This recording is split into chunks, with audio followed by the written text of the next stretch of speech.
Hey guys, Wyatt Claypool here.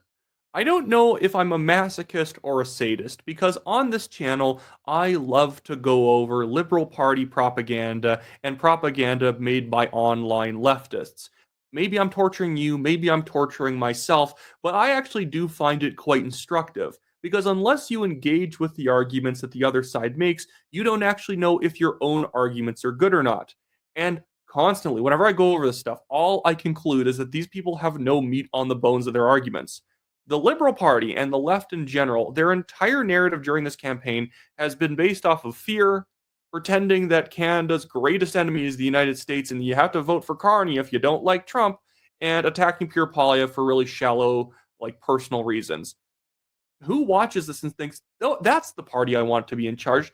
Those are the reasonable adults, which is sad because you get a lot of older Canadians who are voting for what they would never have accepted in terms of behavior from their own kids, in terms of the naysaying of others, constant negativity, the fear mongering. Obviously, if you're a voter over the age of 55 and you're watching my channel, you're a conservative, but disproportionately, especially in Eastern Canada, you do get a lot of older voters who just are dedicatedly voting Liberal because apparently it's going to make Donald Trump cry or something like that. And of course, we will be having to talk about Donald Trump during the course of this video because liberals bring him up constantly. It's almost like he's running to be Prime Minister of Canada, how much he's been brought up. Anyways, so before I get into some of the videos we have today, guys, if you've been liking my federal election coverage, make sure to leave a like on this video. If you're not a subscriber, subscribe to the channel. Leave a comment on the topic of the day. I always love to scroll through, see what people are saying, try and comment back at a few people. Obviously, I can't comment back at everyone. I think, my goodness, you people left 2,000 comments on a video the other day, and so I had to, go through some of the popular comments, go through some of the new comments, scroll down and answer random people. It's a mess out there, but thank you for being very supportive. But now, our first video of the day is our boy, Frank Dominic, who somehow is a teacher in Ontario despite being an unhinged socialist. And this guy has this new video called, or that is has the header, "This Pierre policy is literally what Trump is doing, and it is a staple of fascists globally." And he always has this kind of look on his face. It's kind of this look right here, being very pensive and kind of constipated looking to show you that he doesn't like what the other guys are saying, so that maybe you'll just buy into his arguments, I guess, because he looks like, he means business. He has a serious face on right now. But I'll just put this into full screen and we can take a look at it. An extremely concerning and literal Trump policy in the conservative platform, though, is requiring universities to enforce the standards of Section 2 of the Charter's freedom of expression as a condition for federal funding. I guess I can't vote conservative anymore. What, the conservatives believe in free speech? Stop the presses, Frank Dominic. The conservatives are going to require universities to get their federal funding to not shut down free expression on campus? Who could have guessed that that's what the conservatives believed in? Did they literally rip this page out of Trump's playbook and add it to their own platform? Have the conservatives embraced the fascism of free expression? My goodness, these people do not listen to themselves speak. This essentially means that if the conservatives think that a university has an anti-conservative or a pro-liberal bias, that their funding could be cut. No, that's not what that means. It means that you cannot shut down your local conservative club. It means that you cannot cancel free speech events that are not breaking any universal rules of the university. Like, yes, if you're having like a Nazi rally on campus, I'd hope the university would shut that down because that would probably violate many rules on campus that are equally enforceable. So, like, don't let the Hamas people run around harassing Jewish students. Don't let Nazis, although there's very few of them that live in this country, hold a rally at your university either. Yeah, that's fine. That's the universal rules. But having free speech on campus is not saying, oh my goodness, they have to. Nowhere in the conservative policy is saying you have to suppress liberal speech if there's too much of it. It's just saying let conservatives speak too. Basically wants to cancel woke in universities. Good. Trump has been actively weaponizing this in recent weeks, and this is quite literally something that fascist movements globally have historically done. This is actually one of the most chilling things I have ever seen a Canadian political party propose. Chilling. It's chilling. When I think of Adolf Hitler and I think of Benito Mussolini, Idi Amin, Pol Pot, I think of people who are saying, you know, we might have to take away some of your government funding if you don't let the center right conservative club actually have an event. That's what those people make me think of. It's not all their crimes, it's them because they were totally pro free speech. It was them saying, "Can you please not shut down that event talking about like woke culture on campus? Can you not shut down that event talking or hosting a conservative politician for the conservative club? Can you not do that?" Yeah, that's it's fascism, guys. Apparently, he's chilled to his bones. The Conservatives also want to introduce legislation which would mandate referendums for any tax increase moving forward. And let's be very clear here, this would absolutely destroy the ability of the federal government to raise funds or cool inflation outside of monetary policy, which is What?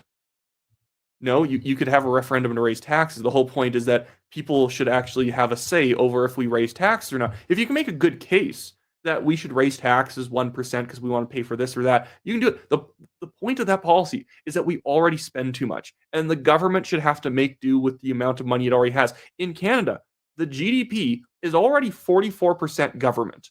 And if you actually take into account contracts and other services connected to the government, but not literally paid for by the government, it goes past 50%. So what is his problem with this? The government's going to starve, guys. The government's going to go hungry. You can't let the government go hungry. It needs that money so that it can function and get you roads, because that's what all the money's going to, is roads and police firefighters. Directly controlled by the central bank. They essentially want to make tax increases impossible. And I'm sure there's some people out there who think that sounds great, but it does sound great. It sounds based. It would truly be economically devastating and mostly support the richest Canadians. It should. What do you mean mostly support them? You mean that they pay the most taxes, so if you cut everyone's taxes by 1%, they disproportionately benefit? Yes, because they generate a lot of income. And that is not a bad thing. You have to be like cripplingly socialistic to think that that's a bad thing, that people earn money and they can save more of it if their taxes are lowered. Also, we noted that the platform only mentions women 4 times, and in 3 of those times, it's in regards to an anti-trans policy. For comparison, the Liberals mentioned... No, you mean a pro-woman policy. You mean women. One of those two genders. Women get to have their own spaces. They get to have their own bathrooms. They get to have their own sports, which is fair policy. I know a lot of trans people, and they support that policy because it makes sense that if you're having a women's swimming competition, track and field, boxing, that maybe they should be competing against people in their same biological category. Because it's like saying we should be putting different types of cars in the same race. It's like, no, they're effectively different sports. Women's sports are not lesser to men's sports. It's a different sport, effectively, because we are basically using different vehicles effectively. Yes, in men's sports, men are more powerful, but it's also just a very different sport. That's like saying, buggy racing is not good compared to like F1 because F1 goes faster. It's like, it's a different sport. Of course, we should not be mixing them together. That's insane. Well, they only mention, Frank over here, Wyatt, they only mention women. They only mention women 4 times. Who cares? They mention Canadians a lot. I'd hope that that's what most of the platforms mention. How many times do they mention men? I guarantee they probably didn't mention men at all, because platforms don't tend to do that. Because there's really not that many men's issues. There's just a few women's issues, and that's kind of it. And then the rest of the issues are universal. Or does he want the platform to, every time it talks about the economy, to name check the fact that women and men both exist? It's stupid. Anyways, but now we got to move on to another one. This is a cartoon, this time by, I think this is from the Toronto Star or something like that. This Catherine Aldridge lady on social media says, Poilievre's latest misinformation is telling supporters that a foresight document is a Privy Council report. He's lying. He cannot be trusted. Policy Horizons is a government tool, identifies emerging trends for making sound policy decisions and achieve goals. Okay, yes. But this is something that comes out of the Prime Minister's office still, and they still made the wild prediction. These are people who are Liberal staff members who work for the Prime Minister, And I know they are technically nonpartisan, maybe, but let's be clear. After 10 years of liberal government rule, it's going to be heavily staffed up with ideological liberals. And they said by the year 2040 that there could be economic devastation across the country, and even made the point that people may resort to subsistence hunting and gathering in order to reduce the cost of their grocery bills. That is something that was actually in the report. There was a bunch of wild stuff in the report. And they're being like, well, it's not technically written directly. It's not saying that this is going to happen. It's a foresight document. Yes, the fact that that is in a foresight document is a problem. The fact that government is saying, people might starve and it could turn into Mad Max and we're going to fight over water, that should be concerned. Well, it's just a foresight document, Wyatt. It doesn't mean anything technically because it didn't happen yet.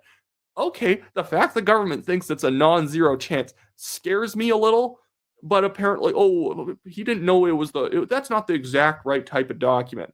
And then it has this cartoon below of Poilievre saying, I said this will be the most open and accessible campaign ever. And the media, oh my goodness, I think JJ McCullough or someone else had made the fantastic point. The media in this election have thought of themselves as the main characters. They think that Poilievre not wanting them on his jet and not answering 15 questions every single time he stops is like an affront to them. It's not. They frankly are bad at their jobs. Look at the vast majority of legacy media coverage during this campaign. And I'm not even just saying a little biased. I'm very biased. I don't mind bias. But like misframing stories completely. Like saying in a story about the CCP, the Chinese Communist Party, and its United Workers Department front groups trying to help out Mark Carney. The CBC, when they reported on that, and the Globe and Mail, they said the CCP or China targets Mark Carney during the federal campaign. Do you know what target actually meant? It sounds like, oh my goodness, they're going after our boy, Mark Carney. In reality, do you know what that meant? That meant that they are targeting his fantastic resume. Wow, he has such a great resume, and they're targeting it by sending it to people on WhatsApp. They know they're lying when they put something out like that. That at the same time, these people think they're objective, but they also know they're lying. That's the funny thing about liars. Liars both know they're lying and don't know they're lying at the same time because a liar lies to themselves first. But now I want to finish this off. Actually, we're going to jump over to a liberal video too. Well, let's talk about this excerpt from Laura Babcock's show because I love it. She just has on histrionic people like herself to scream and cry at the sky about nothing, about Trump, about how their rights are going to be taken away for no reason. Here we go. Can't take the MAGA hat off for a month and say. By the way, he's claiming that somehow Poilievre can't take the MAGA hat off, that Poilievre just can't set aside how pro-Trump he is, even though that's a complete inversion of reality. MAGA hat off for a month and say, no, we're not with Trump. We hate Trump. Bullshit. For the good of the country, we have an opportunity to put probably the most qualified, most brightest, most respected person in the history of our country. In the history of our country, never been a man smarter than Mark Carney in this country. And this guy who has to make his points by swearing is going to tell you that it's all horse hockey. If you think that Pierre Poilievre isn't a puppet of Donald Trump, he's a rational human being. And then he proves it by telling us that Mark Carney's actually the second coming, that he has an IQ above 1,000, apparently, because he once read from a Liberal Party press release that Mark Carney's a smart guy. As our prime minister, if we fumble this ball, then we are destined to just become the 51st state. Here's conservatives, they will take us down that road. They will not push back. How? Lay out one point. You could say, well, it's a preview. They'll talk about it more in the show. They never do. I've looked at this stuff. It's always that, he's going to cave to Trump. How? They never say. Because at their very core, they are MAGA. Oh my goodness, at the very core, they're MAGA. You mean they're conservative and MAGA people tend to be kind of conservative? Effectively, these people want to demonize just being conservative in general. Here's Mark Carney's closing pitch to the Canadians that he made. It's a 30-second video. We'll go over it now. I know people are anxious right now. The crisis in the United States doesn't stop at their borders. Now an imminent. What do they mean by crisis? I don't like Trump's trade policy. At the same time, what crisis? They actually have the lowest amount of illegal immigration that they've had in decades. There's some good stuff going on in the US. Some bad stuff too, sure. You find me a country where there isn't, where things are just going well all the time. But like the idea that we keep saying crisis, we're playing into ignorant people who think that things are melting down the United States because they don't like Trump. Threat for Canada's economy. 5% tariffs on all goods. Beginning to feel like 2008. They can become divided and weak. But this is Canada. Oh my goodness, guys. Canada scored a goal in a hockey game. Ergo, we should be voting for Mark Carney and the Liberals because they're going to make Trump cry. And we decide what happens here.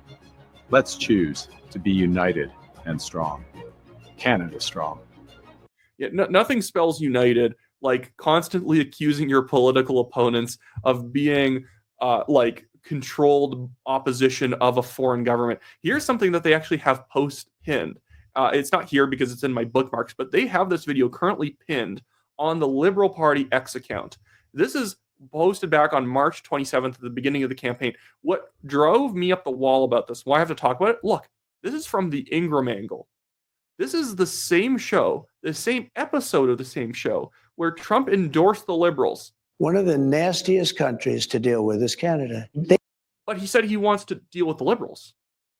Imagine cutting this and then serving it up to ignorant people, not knowing that this is literally the same interview where Trump said that he'd like to deal with the Liberals more than the Conservatives. They give us nothing. One of the brightest lights after the darkness of 9/11 came from a remote town. Nearly 7,000 passengers. I find a lot of this stuff actually kind of gross.